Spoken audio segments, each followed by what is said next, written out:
ಧನುರಾಶಿಯವರಿಗೆ time ಚೆನ್ನಾಗಿದೆ. ಗುರುವಿನ ಅನುಕೂಲ ಯಾವ ರೀತಿ ಈ ವರ್ಷ ನಡೀತಾ ಇದೆ, ಮಧ್ಯದ ವರ್ಷದವರೆಗೂ ಹಾಗೇ ಇರ್ತದೆ. ಶನಿಯ ಬದಲಾವಣೆಯೂ ಏನೂ ಇಲ್ಲ. ಸ್ವಲ್ಪ ಆಯಾಸಗಳು, ಪಿತ್ತ ಪ್ರಕೋಪಗಳು, ಪಿತ್ತ ನೆತ್ತಿಗೆ ಏರ್ತು ಅಂತಾರೆ ನೋಡಿ, ಆ ರೀತಿಯ ದೋಷಗಳು. ಅದು ಸ್ಥಿರ ರಾಶಿಯೂ ಆಗಿರೋದ್ರಿಂದ, ವಾತ ಗುರುವಿನ ರಾಶಿಯೂ ಆಗಿರೋದ್ರಿಂದ ಪಿತ್ತ ದೋಷಗಳು ಬರ್ತದೆ ಕುಜ ಮತ್ತು ರವಿಯ ಪ್ರಭಾವಗಳಿಂದ. ಸೊ ಆರೋಗ್ಯದ ಬಗ್ಗೆ ಪಿತ್ತ ಏರದೇ ಇರುವಂತೆ ನಿಮ್ಮ ಆಹಾರ ವಿಹಾರ ಪಾನೀಯ ಸಂಘ ಎಲ್ಲವೂ ಇದ್ದರೆ ಬ್ಯಾಲೆನ್ಸ್ ಆಗಿ ಒಳ್ಳೆಯದಿರ್ತದೆ ಧನುರಾಶಿಗೆ. ಇಲ್ಲದೆ ಹೋದರೆ ಅನುಭವಿಸ್ಬೇಕಾಗತ್ತೆ. They have to be very careful ಆರೋಗ್ಯದ ವಿಷಯದಲ್ಲಿ. ಮಕರ ಮತ್ತು ಕುಂಭ ಬಹುತೇಕ ಒಂದೇ ರೀತಿ. ಮಕರಕ್ಕೆ ಇದು ಬರ್ತದೆ, ಏನು ಗುರುವಿನ ಅನುಕೂಲ ಇಲ್ಲ, ಜೂನಲ್ಲಿ ಬರ್ತದೆ. ಕುಂಭಕ್ಕೆ ಇವಾಗ ಗುರುವಿನ ಅನುಕೂಲ ಇದ್ದೆ, ಜೂನಿಂದ ಗುರುವಿನ ಅನುಕೂಲ ಇಲ್ಲ. ಸೊ ಈ ಬ್ಯಾಲೆನ್ಸಿಂಗ್ ಏನಿದೆ ಅದು ಮುಂದುವರಿತದೆ. ಈ ಸಣ್ಣ ಬದಲಾವಣೆ ಈಗ ಹೇಗಿದೆ ಹಾಗೆ ಮುಂದುವರಿತದೆ. ಅವ್ರಿಗೂ ಕೂಡ ನಾನು ಮಕರಕ್ಕೆ ಹೇಳಿದಂತೆ, ಅಥವಾ ಮಕರದಲ್ಲೇ ಹೇಳ್ತಿರೋದು, ಧನುರಾಶಿಗೆ ಹೇಳಿದಂತೆ ಪಿತ್ತ ಪ್ರಕೋಪಗಳು ಉಂಟಾಗ್ತಕ್ಕಂಥ ಇದೆಲ್ಲ ಸ್ವಲ್ಪ ನೋಡಿಕೊಳ್ಬೇಕು.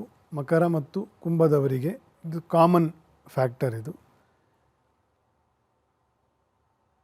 ಎಲ್ಲದಕ್ಕಿಂತ ಆರಂಭದಲ್ಲಿ ಹೇಳಿದಂತೆ ಏಪ್ರಿಲ್ 2ನೇ ವಾರದವರೆಗೂ ಜನ, ಸಂಘ, ಮಾತು, ಆಹಾರ, ಆಲೋಚನೆ ಎಲ್ಲದರ ಬಗ್ಗೆ ಹೆಚ್ಚು ಕಾಳಜಿ ವಹಿಸಬೇಕಾಗಿರೋರು ಮಕರ ಮತ್ತು ಕುಂಭರಾಶಿಯವರು.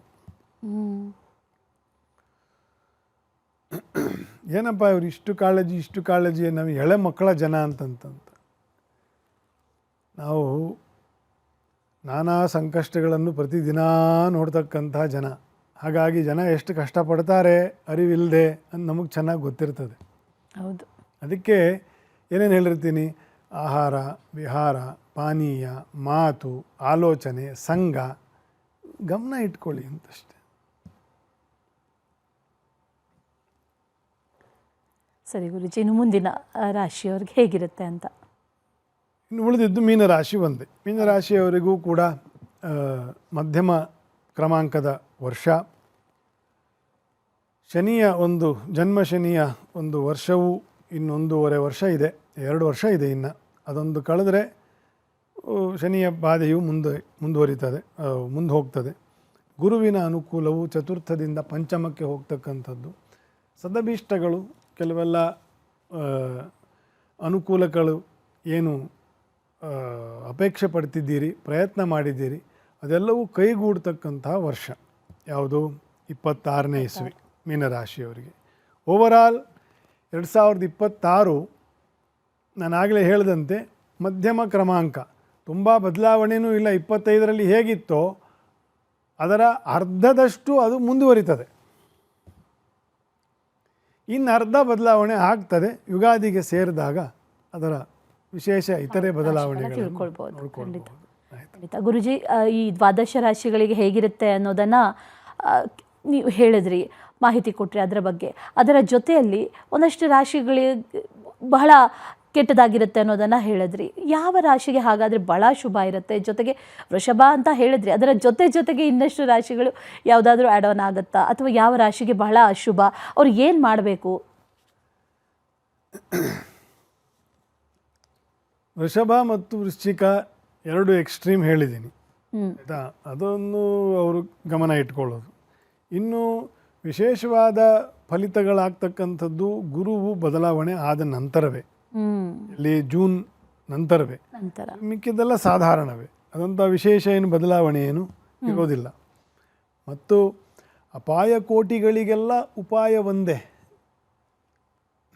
ಅಪಾಯ ಕೋಟಿಗಳಿಗೆಲ್ಲ ಉಪಾಯ ಒಂದೇ. ಪುರಂದರ ವಿಠಲ ಎಂದು ಬೋರಿಟ್ಟು ಕೂಗಿ ಕರೆವ ಉಪಾಯ ಒಂದೇ ಅಂತ. ಸದಾ ಭಗವಂತನ ನಾಮಸ್ಮರಣೆ ಮಾಡುವವರಿಗೆ ಯಾವ ಅಪಾಯವೂ ಬರುವುದಿಲ್ಲ. ಈ ರಾಶಿ ಆ ರಾಶಿ ಅನ್ನೋದು ಒಂದು ವ್ಯಾವಹಾರಿಕ ಸತ್ಯ. ಇದನ್ನು ಮೀರಿರ್ತಕ್ಕಂಥದ್ದು ಇನ್ನೊಂದು ಸಾಧನೆ. ಯಾವಾಗಲೂ ಹರಿನಾಮ ಸ್ಮರಣೆಯನ್ನು ಮಾಡ್ತಾ ಇರ್ತಕ್ಕಂಥವರಿಗೆ ಎಲ್ಲ ಗ್ರಹರ ಅರಿಷ್ಟವೂ ಕೂಡ ದೂರ ಆಗ್ತದೆ ಅಂತ. ಸರಿ ಗುರುಜಿ, ಶುಭ ಅಶುಭ ಯಾವ್ಯಾವ ರಾಶಿಗಂತ ಹೇಳಿದ್ರಿ. ಅದರ ಜೊತೆಯಲ್ಲಿ ಈ ವರ್ಷ 2026ರಲ್ಲಿ ಒಂದಷ್ಟು ಈ 2025ರಲ್ಲಿ ಗಮನಿಸಿದ್ವಿ ಆಕ್ಸಿಡೆಂಟ್ಗಳು ಅಥವಾ ಈ ಇಷ್ಟು ಚಳಿ ಇದ್ರೂ 2-3 ದಿನದಲ್ಲಿ ಅನೇಕ ಕಡೆಗಳಲ್ಲಿ ಬೆಂಕಿ ಅವಘಡಗಳು ವಿಪರೀತವಾಗಿ ಆಗ್ತಾ ಇದೆ. ಮುಂದಿನ ವರ್ಷ ಹಾಗಾದರೆ ಈ ಪ್ರಾಕೃತಿಕ ವಿಕೋಪಗಳನ್ನು ಮೀರಿದಂಥ ಒಂದು ವಿಚಾರಗಳು ನಡೆಯುತ್ತೆ. ಈ ಬೆಂಕಿ ಅವಘಡ ಅಕಸ್ಮಾತ್ ಆಗುವಂಥದ್ದು ಅಂಥದ್ದೇನಾದರೂ ಸಂಭವನೀಯತೆ ಇದೆಯಾ ಅಂತ? ಏಪ್ರಿಲ್ ಮೇನಲ್ಲಿ ಸಾಕಷ್ಟು ವರೆಗೂ ಸಾಕಷ್ಟು ಪ್ರಾಕೃತಿಕ ಅವಘಡಗಳು, ಆಕ್ಸಿಡೆಂಟ್ಗಳು,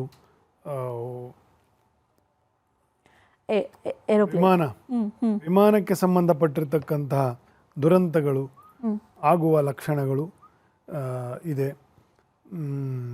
ಅದಾಗದೇ ವಿಮಾನ ಬರ್ಸ್ಟ್ ಆಗ್ತಕ್ಕಂಥದ್ದು ಮಾತ್ರ ದೋಷ ಅಲ್ಲ, ಯುದ್ಧವೂ ಕೂಡ ಆಗುವುದು ಆಗಸದಿಂದಲೇ. ಹೌದು, ಇವಾಗಲೇ ಹೇಳ್ತಾ ಇದ್ರಿ. ಆ ಯುದ್ಧ ಪ್ರಕೋಪಗಳು ಉಲ್ಬಣ ಆಗ್ತಕ್ಕಂಥದ್ದೆಲ್ಲ ವಾಯುವಿಗೆ ಸಂಬಂಧಪಟ್ಟಿರ್ತಕ್ಕಂಥ ದೋಷಗಳಿಂದಲೇ ಆಗ್ತಕ್ಕಂಥದ್ದು. ವಾಯು ಅಗ್ನಿಯು ಜಲವನ್ನು, ಜಲವು ಭೂಮಿಯನ್ನು ಒಂದಕ್ಕೊಂದಕ್ಕೆ ಬಾಧಿಸುತ್ತೆ. ಅದು ಇನೆವಿಟಬಲ್. ಅದು ಗ್ರಹರ ಚತುರ್ಗ್ರಹ ಪಂಚಗ್ರಹ ಯೋಗಗಳು ಮತ್ತು